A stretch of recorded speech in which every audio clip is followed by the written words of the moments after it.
ceci sera notre première histoire. Alors oui, vous allez vous dire, mais quel est ce concept, Kevin? Quelle est cette idée? C'est très simple, un manga, une histoire. Je vais raconter l'histoire du manga qui s'est passé là. Donc là, pour le moment, The Promised Neverland pour ce premier épisode. Et on va raconter un peu le début de cette histoire. Et est-ce qu'il y a une histoire qui s'est réellement passée et qui est proche de ça, ou même 3 fois pire? C'est un concept totalement inédit qui n'a jamais été fait. Je ne l'ai pas vu, en tout cas.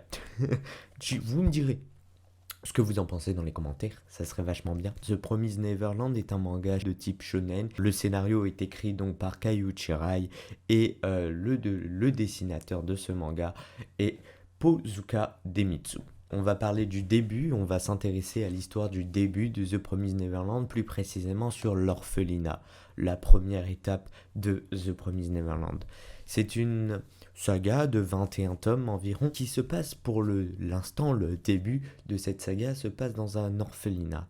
Il se nomme la Grassfield House. On va suivre l'épopée de 3 héros, Emma, Norman et Ray. Ils sont tous les trois des enfants normaux. Ils vivent auprès d'une grande communauté de plusieurs enfants avec une maman, une femme qui les surveille, qui les garde, qui les nourrisse, etc., qu'ils appellent maman. C'est presque une véritable mère pour eux. On voit qu'ils mènent une vie plutôt paisible, etc. Jusqu'à un jour où Emma se rend compte d'une mauvaise chose. Emma a pu remarquer qu'en fait, ils étaient destinés pour nourrir des monstres. Eux, les enfants. Âgés entre 6 et 12 ans, ils sont directement envoyés pour leur cervelle, un produit d'exception, leur cervelle.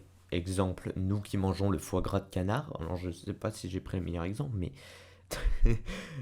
Et eux, ils sont destinés à leur cervelle. Plus ils vieillissent, plus ils ont de la maturité, 12 ans, qu'ils ont des notes excellentes dans des tests d'aptitude, plus leur cerveau est un régal. Au bout de 12 ans dépassés, leur cerveau n'est plus mature et deviennent indigestes et immangeables. Donc ils sont tués directement. Emma, Ray et Norman en font justement partie. Et se rendent compte de cette supercherie, que cette soi-disant orphelinat est rien qu'un simple mensonge et qu'ils sont destinés à du trafic d'êtres humains. Ce manga peut être comparé dans quelque chose qui a été vécu, un vrai vécu, un orphelinat non loin d'ici. C'est une affaire qui a ébranlé en 2008, c'est l'affaire de Jersey.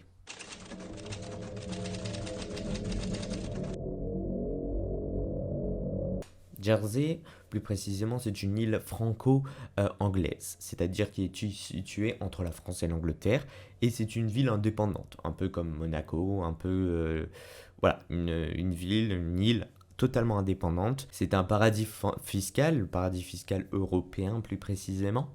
Donc, en gros, ce paradis fiscal, il vit vraiment, vraiment juste sur l'argent des banques. Voilà, ce sont des personnes très riches, des personnes très aisées, et l'omerta est très présente sur l'île. Donc l'omerta, pour ceux qui ne savent pas, l'omerta, c'est-à-dire la loi du silence. Tout le monde se connaît. Donc, tu ne peux pas parler à n'importe qui, ce n'est pas possible. Faire descendre la réputation, justement, de cet endroit, de cette île, qui fait attirer des touristes, des grandes fortunes, pour justement qu'ils mettent leur argent dans leur banque. Puisqu'ils vivent au crochet de ça, c'est une ville très très riche qui permet de vivre avec les banques, justement, ces banques. Tout affaire semblable est très très mauvaise à prendre. Il venait juste de ressortir d'une affaire d'un homme pédophile cagoulé. Très important, ce personnage est donc très important. On va s'intéresser maintenant de l'orphelinat de Jersey. Cet orphelinat a commencé dans les années 1960 et sa fermeture en 1986. En 2004, il réouvre ses portes en tant qu'auberge de jeunesse. Mais en 2008, une affaire éclate au grand jour. Plusieurs appels ont été émis auprès de la police de Londres. C'était des enfants qui venaient de l'orphelinat de Jersey, qui ont été battus, qui ont été agressés. Plusieurs appels dans le monde ont été reçus presque les mêmes jours, dans une même période. Ne comprenant pas vraiment ce qui se passe, l'Angleterre a décidé d'ouvrir une enquête sur l'île de Jersey, sur l'orphelinat plus précisément, avec un enquêteur, un policier venu de Londres. Le gouvernement mit pression aux journalistes, etc., pour qu'ils ne diffusent pas l'affaire. Le gouvernement met pression sur la police pour arrêter toute l'affaire, pour arrêter les fouilles, etc. La première fouille commence et on retrouve le premier cadavre humain. Le premier cadavre d'un enfant. Premier crâne d'un enfant. La police l'amène au labo scientifique de Jersey. Les fouilles continuent et reçoit des appels incessants. Les journalistes commencent à dévoiler un peu l'affaire. Le ministère met une pression monstre, mais monstrueuse, pour que cette affaire étouffe, s'arrête totalement. Mais ils se rendent compte quelques mois après, des caves ont été découvertes. Des caves qui n'ont jamais été émises sur des plans.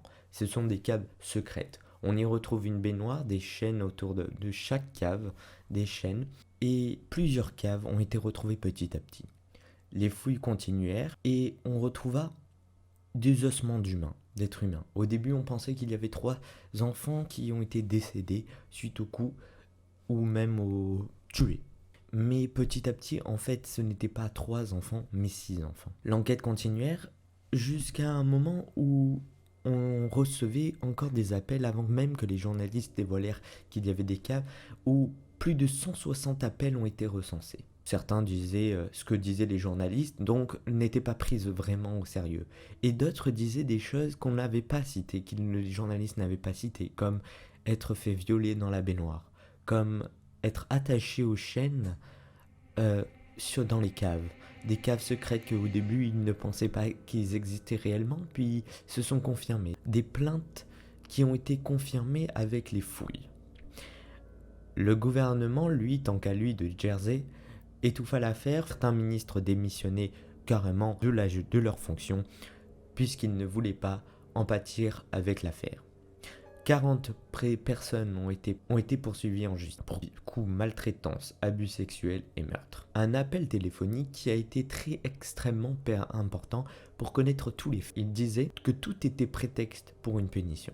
Ils étaient le soir drogués, ils savaient très bien ce qui allait se passer le soir, ils étaient emmenés dans les caves pour être violés, pour avoir subir des coups, et dès qu'on leur jetait un mauvais regard, qu'on ne finissait pas vraiment l'assiette, on était dans les caves, enfermés et enchaînés. Le gouvernement nie totalement en bloc, les 40 suspects nient totalement aussi en bloc.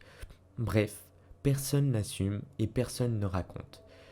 Aucun habitant de l'île raconte quoi que ce soit. Tout le monde dit que tout s'est très bien passé, que l'orphelinat n'a jamais été un problème. Je vous avais dit au tout début qu'il y avait une autre affaire. Une affaire d'un homme cagoulé en latex, qui était un pédophile. L'homme a été surnommé la bête de Jersey. La bête de Jersey, justement, rendait tous les quelques soirs dans l'orphelinat, venait s'y introduire, justement, pour potentiellement violer ses victimes. Une affaire avait éclaté bien auparavant, toujours mêlant l'affaire avec l'orphelinat de Jersey. C'était un enfant qui s'était pendu et qui s'était évadé de cet orphelinat. On n'en sut pas plus, on avait classé cette affaire comme suicide et on pouvait faire ce rapprochement, et l'enquête de cet agent de police qui est londonienne qui a fait tout de suite le rapprochement avec cette affaire de l'orphelinat de Jersey. Quelques mois plus tard, la police scientifique de Jersey finit par donner les résultats des premiers ossements. Le premier ossement trouvé, le premier cadavre trouvé, a été tout simplement un morceau de noix de coco. Tout ça décrédibilisa très clairement l'enquête. Puis les autres ossements qu'ils ont retrouvés étaient soi-disant des ossements de 100 ans, vieux de 100 ans. Donc un ancien cimetière, ou ça pouvait être un ancien cadavre qui ne font pas du tout partie de l'enquête. Les caves qui ont été retrouvées étaient construites bien avant de construire des plans. Alors qu'on l'a construit en 1869, l'orphelinat, et sur aucun plan les caves ont été apparues. La baignoire qui a été retrouvée pouvait être simplement une fouille comme ça, et une baignoire totalement abandonnée. Les chaînes, en fait, n'étaient pas des chaînes, mais c'était simplement des petits bouts de fer qui traînaient par-ci, par-là. Mais alors, est-ce que ça ne serait pas le gouvernement qui aurait choisi d'effacer toute trace pour étouffer totalement l'affaire? En tout cas, l'affaire n'a plus été reprise et continue de demeurer toujours un mystère. J'espère en tout cas que cette première vidéo concept totalement inédit. C'est la première fois que je tente, alors peut-être il y aura des erreurs de montage, j'aurais fait le maximum que je puisse faire. J'espère qu'il vous aura plu. En tout cas, n'hésitez vraiment pas, il faut vraiment me dire dans les commentaires si ça vous a plu énormément, ça me ferait extrêmement plaisir. N'hésitez pas à me suivre sur les réseaux, à me suivre, à s'abonner à ma chaîne, à mettre la cloche de notification et puis à lâcher votre magnifique pouce bleu et à me dire dans les commentaires ce que vous en avez à penser. Ciao les gars, à bientôt sur les réseaux.